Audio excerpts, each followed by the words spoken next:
Hi అండి అందరికీ. ఇవాళ గులాబ్ జామున్ చూపిస్తున్నాను నా స్టైల్లో. 2 గ్లాసులు మీడియం గ్లాసు వాటర్ పోసుకొని ఒక పావు కిలో పంచదార వేసి బాగా కలిపి పక్కన పెట్టండి. ఇప్పుడు గులాబ్ జామ్ పిండి కలుపుకోండి. గ్లాస్ వాటర్ వేసి ముందుగానే కొంచెం పాలు వేసి కలిపాము, స్మూత్గా ఉంటుంది పిండి. ఇప్పుడు పంచదార పాకం చూడండి, మరీ పాకం కాదు, చూడండి ఏరు పెడితే అలా రావాలి.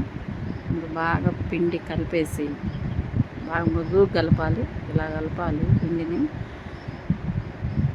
రౌండ్ బాల్స్ చేసుకొని పక్కన పెట్టుకోండి. బాల్స్ అన్నీ ఇలా గులాబ్ జామున్ వేస్తే చాలా బాగుంటుందండి. నోట్లో వేసుకుంటే కరిగిపోతాయి. బాండి పెట్టుకొని నూనె పోసుకొని ఒక్కొక్కటి ఇలా వేయండి.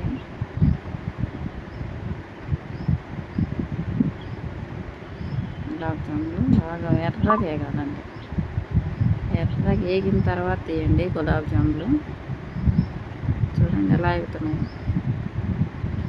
ఇలా వేగిన తర్వాత తీసి గులాబ్ జామ్ వేడిగా ఉన్నప్పుడే వేయండి, ఎందుకంటే ఆ గులాబ్ జామ్కి పంచదార బాగా పడుతుంది. ఇలా వేసి ఒక పూట నాననివ్వండి. నాననిస్తే గులాబ్ జామ్ టేస్ట్ వస్తుంది. చూడండి ఎంతలా బాగున్నాయో. బౌల్లో తీసుకొని పిల్లలకి సర్వ్ చేస్తుంటే చాలా టేస్టీగా ఉంటాయండి. ఇలా చేసుకుంటే గులాబ్ జాము బాగుందా? బాగుంటే ఒక లైక్, సబ్స్క్రైబ్ చేయండి.